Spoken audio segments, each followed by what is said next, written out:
Halo Sobat Isigro, kali ini kita akan mengunjungi salah satu tempat budidaya melon yang ada di Yogyakarta. Seperti apa sih tempatnya? Tonton terus video ini ya Sobat.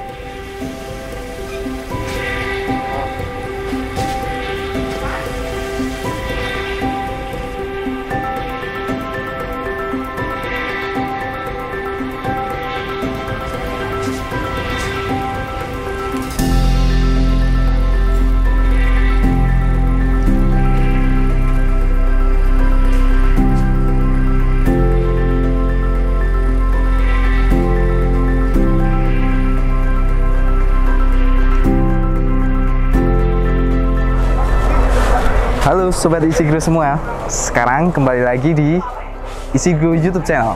Nah, sekarang kita udah di greenhouse kebun melon. Ini adalah punyanya Bapak Bambang, salah satu distributor kita, SG Agroniaga. Nah, nanti kita akan tanya-tanya, kita akan kupas tuntas tentang greenhouse dan perkebunan melon ini ya Sobat.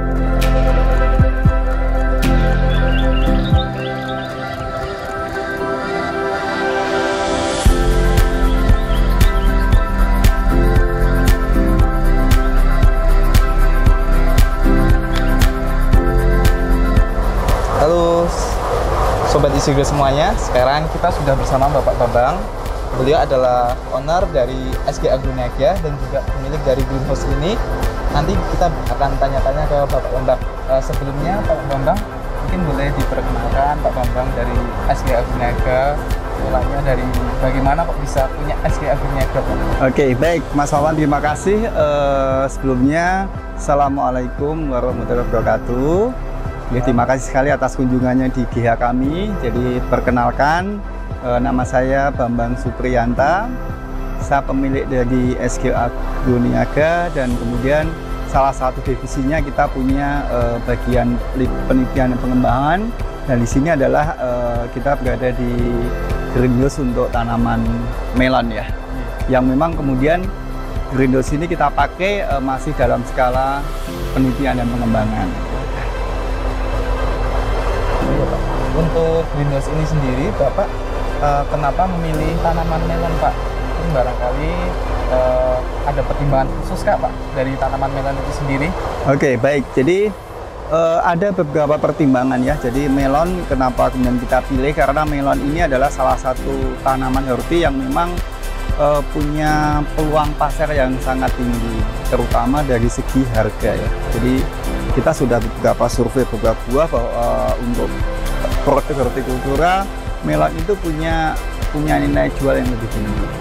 Apalagi kalau nanti kita berjualan atau berbisnis melon yang premium.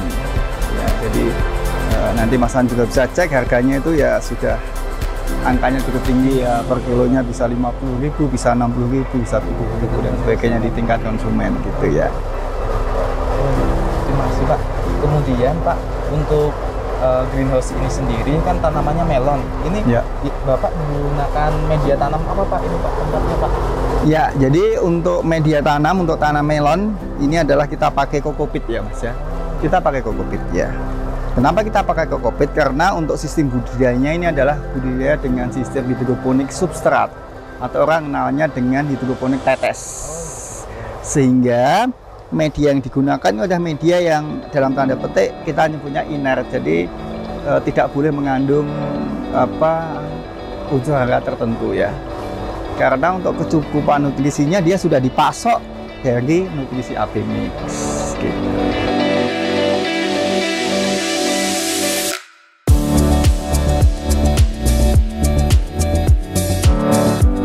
Baik Pak, terima kasih. Kemudian Pak, ini yang paling spesial juga. Ya. Sekarang penggunaan planter bag dari Isigro ini sendiri Pak, apakah selama ini ada kendala atau bagaimana Pak? Atau mungkin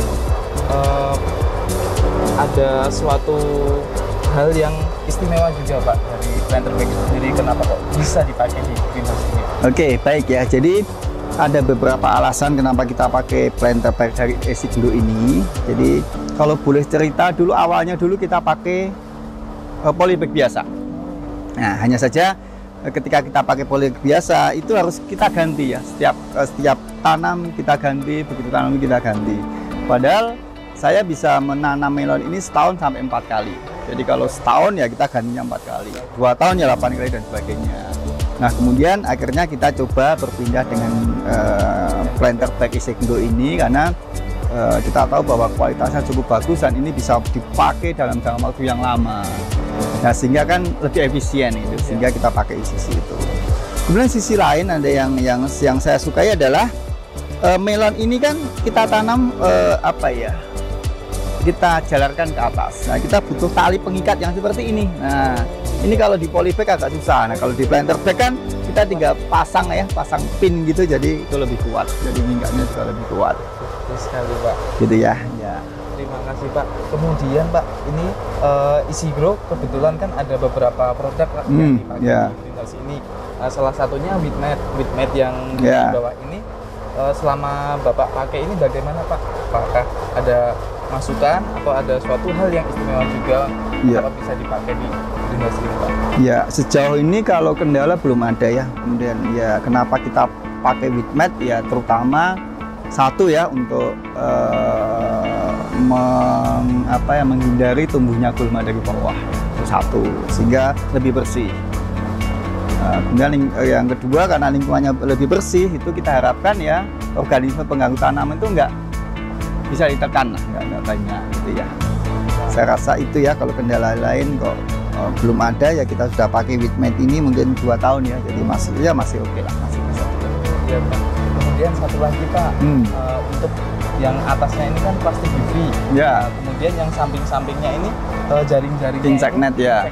Ya. Pak, bagaimana selama penggunaan ini, Pak, untuk insect net Isegro sendiri? Ya, kalau insect net ya belum ada masalah juga ya. Jadi insect net yang kita pakai itu ya berarti sudah berapa? Ini sudah 3 tahunan. 3 tahunan ya masih bisa. Ya mungkin nanti pertimbangannya mungkin meshnya yang mungkin perlu kita perhatikan, mesh yang tepat seperti apa supaya serangga tidak masuk tapi sirkulasi udara juga lebih bagus ya.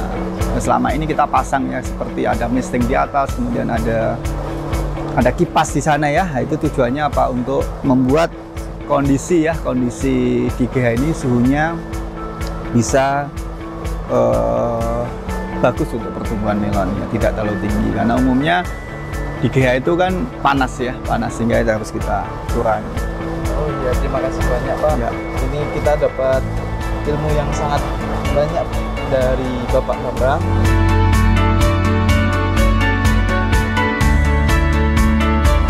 Pak Bambang, terima kasih banyak untuk kesempatan waktunya serta ilmu yang sangat bermanfaat sekali bagi saya dan juga Sobat Isegro semuanya. Nanti kita akan lebih banyak dapat ilmu kalau kita sering bersilaturahmi. Nah, kebetulan kita sudah silaturahmi dengan Pak Bambang. Terima kasih banyak, Pak Bambang. Kami pamit dulu. Makasih sama-sama, Pak. Sukses selalu. Isegro ya, maju, berguna bagi bangsa dan negara. Dadah, Sobat Isegro semuanya.